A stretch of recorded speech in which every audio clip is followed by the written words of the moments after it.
Hola a todos, mi nombre es Santiago Ayala, médico interno. En este video les hablaré sobre las crisis hiperglicémicas, cómo diferenciar el estado hiperosmolar a la cetoacidosis diabética, patologías bastante frecuentes en el servicio de urgencia, por eso es muy importante reconocerlas para poder darle un abordaje correcto. Si quieren aprender a hacerlo, quédense en este video. Sin más preámbulos, iniciemos hablando de las urgencias hiperglicémicas. Este es el paciente que nos va a llegar a urgencias y vamos a hacer la actividad.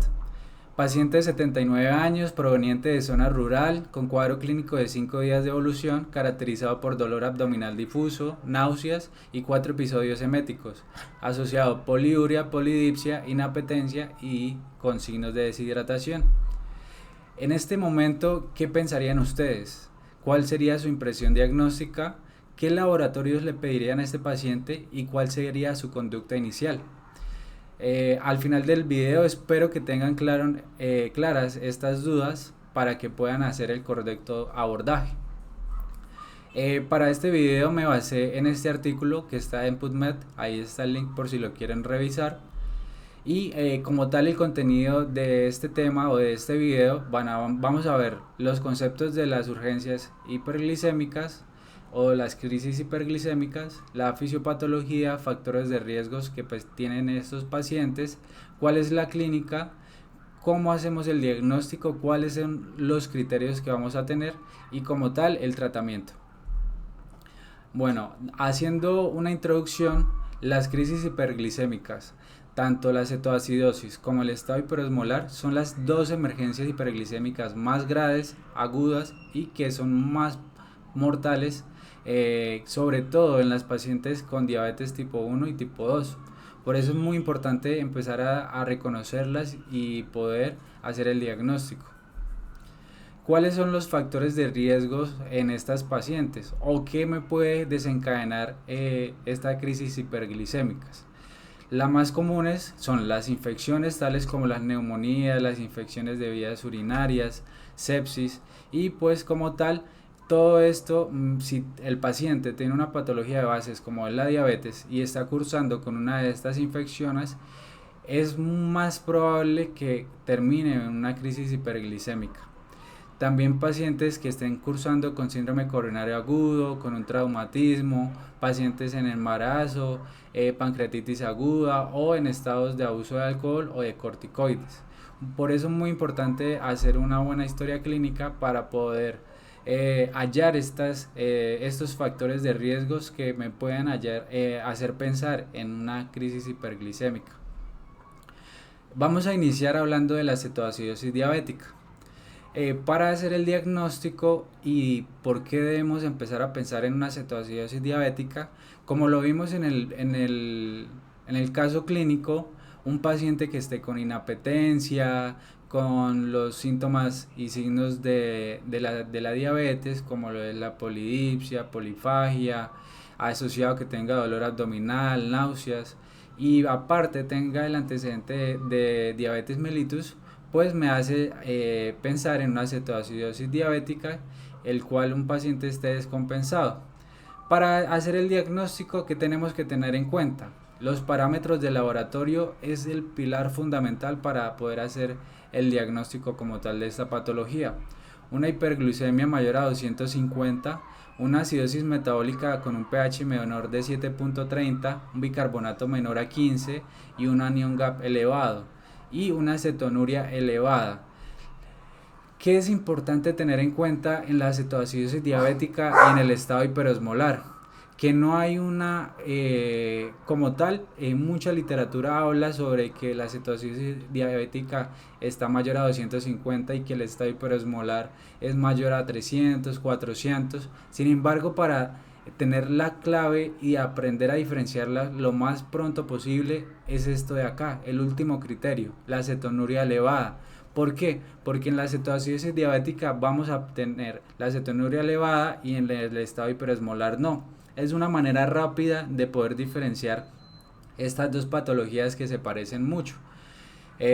Y por estos criterios vamos a hacer el diagnóstico. ¿Cuál va a ser la fisiopatología como tal de la cetoacidosis diabética? como podemos recordar en bioquímica, tenemos todas las rutas metabólicas en donde estos pacientes van a tener una deficiencia significativa de insulina. Esto me va a activar todas las vías metabólicas y como tal la concentración de hormonas contrarreguladoras como lo es el glucagón, las catecolaminas, el cortisol, la hormona del crecimiento y todos estos incrementos de hormonas pues va a activar todas las vías para que el cuerpo intente activar pues toda la parte de la glucosa, como es el proceso de gluconeogénesis y todos estos procesos químicos que me va a aumentar el cuadro clínico como respuesta a la condición que está cursando el paciente. En este algoritmo vamos a ver lo que sería la fisiopatología. Entonces, como estos pacientes tienen una deficiencia absoluta de insulinas, por eso cursan más esta patología los que tienen antecedentes de diabetes, entonces va a haber un aumento de estas hormonas contrarreguladoras. Esto me va a generar aumento en la gluconeogénesis, en todos los procesos de glucogenólisis y esto me va a generar una hiperglucemia. Entonces, este va a ser uno de los criterios diagnósticos, una glucosa mayor a 250, 300, 400, no hay un límite como tal y esto me va a generar una diuresis osmótica que me va a generar pues alteraciones en los electrolitos, me va a generar una acidosis y me va a generar aumento de ácidos grasos en el hígado. Por eso se activa todas las rutas metabólicas para tratar de compensar esta acidosis y este estado de hiperglucemia del paciente. Como tal, el paciente va a generar una acidosis que va a tratar de compensar con todas estas hormonas contrarreguladoras. Una forma de evaluar la severidad o los criterios de severidad que vamos a utilizar en la cetoacidosis diabética va a ser el pH y el bicarbonato. Y pues otros laboratorios que también pueden definir si es leve, moderado o grave. Con el pH entre 7.25 y 7.30 es categorizada como leve, entre 7 y 24 el pH moderada y si ya es un pH menor de 7 ya va a ser grave. También podemos utilizar el bicarbonato, la presencia de cetonas o incluso la clínica. Si tenemos un paciente con estupor, que está con el estado neurológico alterado, que tiene un bicarbonato menor a 10, un pH menor a 7, pues vamos a ver que es una cetoacidosis grave y que tiene que tener un abordaje inmediato para poder ayudarle a revertir esta clínica que es bastante marcada. El estado hiperosmolar también es bastante similar, incluso se suele confundir, por eso es que hay que tener en cuenta todos los criterios de laboratorio para poder hacer un diagnóstico correcto. En el estado hiperosmolar pues también es una de las crisis hiperglicémicas más frecuentes y también va a haber una deficiencia relativa de la insulina, por eso es bastante similar a la cetoacidosis diabética.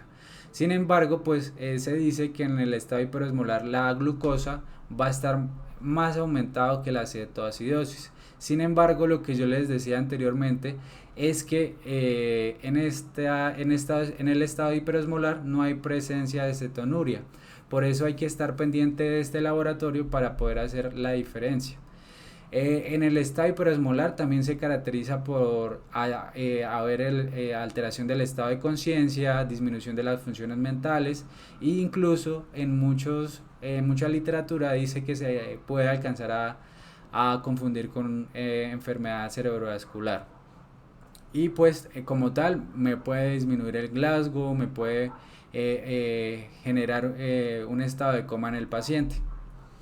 Como tal, los laboratorios del estado hiperosmolar va a ser una hiperglucemia mayor a 600, otra literatura dice que 400, 350, pero lo más importante es que va a haber ausencia de cetonuria y este es el tip más importante para poder distinguir a los dos.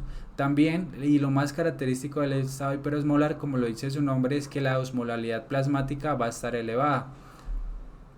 La fisiopatología va a ser similar, también va a haber una hiperglucemia, se va a activar pues todas las enzimas contrarreguladoras, hay una deficiencia de de insulina, y pues como tal la glucosa va a traer todo el agua de la célula, lo que va a generar una diuresis osmótica, va a sacar el agua de la célula y va a generar la deshidratación.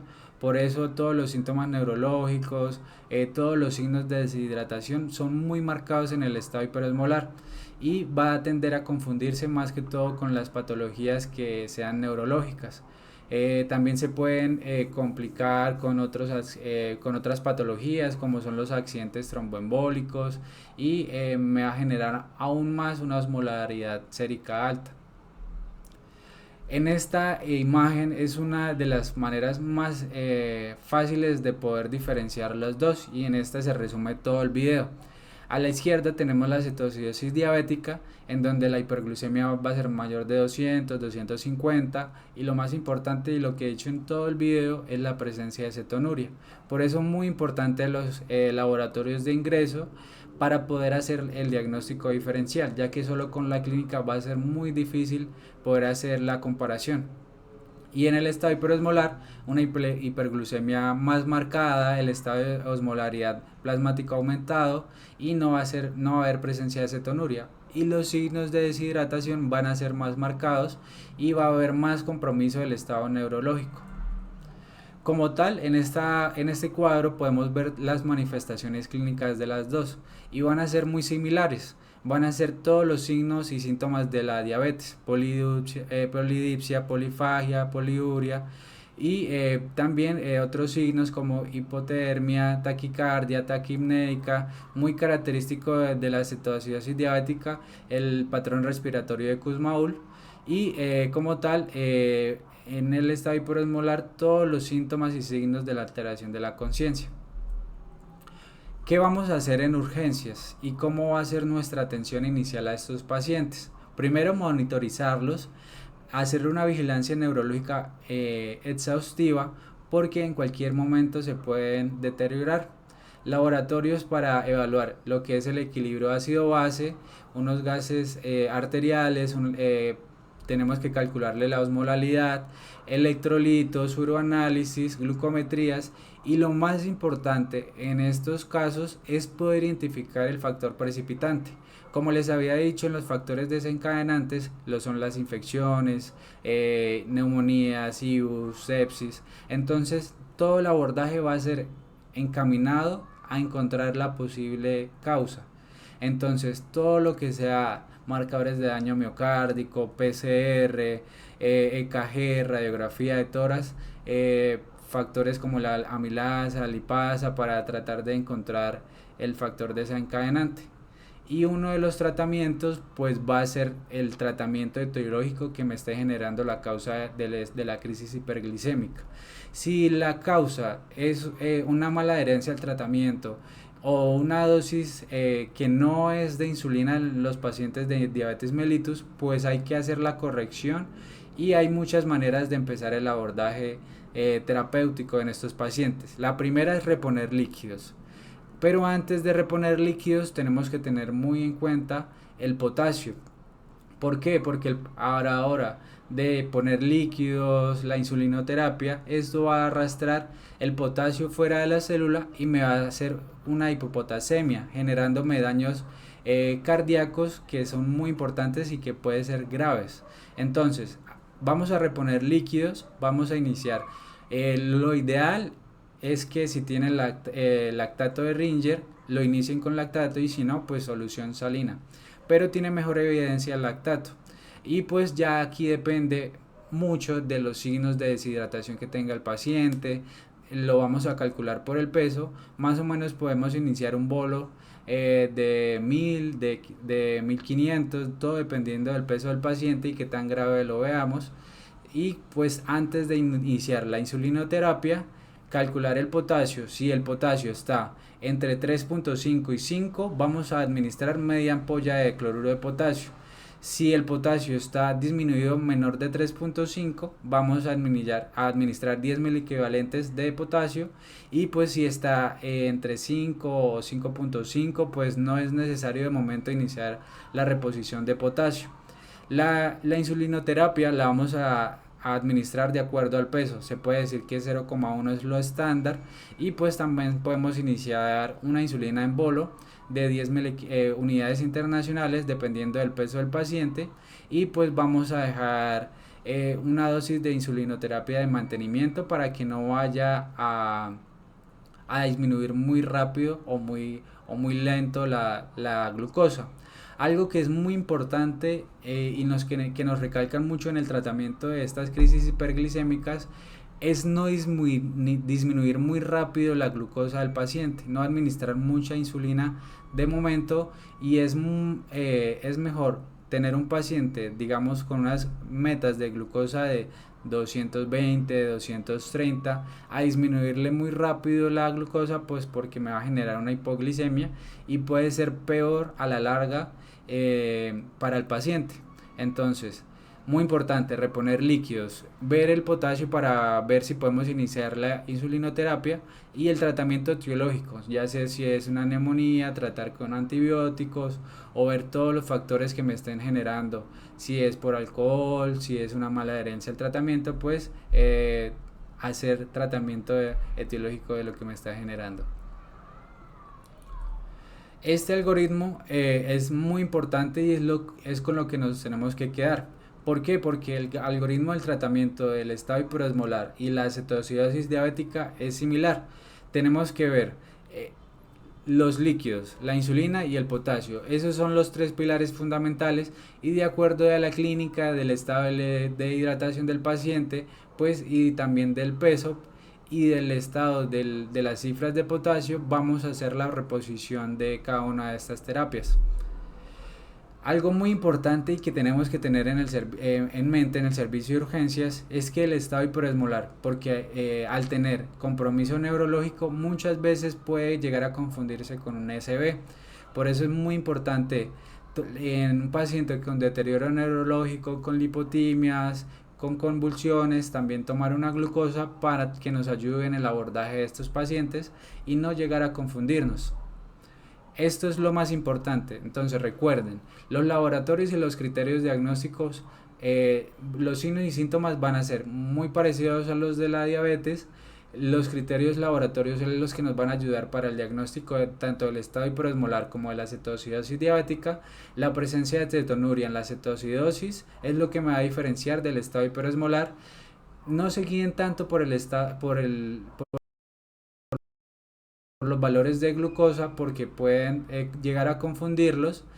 Y es muy importante en el momento de la terapia tratar la causa etiológica, iniciar los líquidos, ver el potasio, reponer la insulina y no bajar la glucosa muy rápido, mantenerlo en la glucosa si estaba muy alto, mantenerla, no bajar muy rápido durante 24 horas, y más bien dejarlo en 230, 240, y hacer un análisis neurológico, un seguimiento para que veamos cómo avanza y cómo recibe el paciente este tratamiento. Entonces ya saben, las crisis hiperglicémicas muy frecuentes en en el servicio de urgencias, y que tenemos que aprender a diagnosticar. Muchas gracias por ver este video.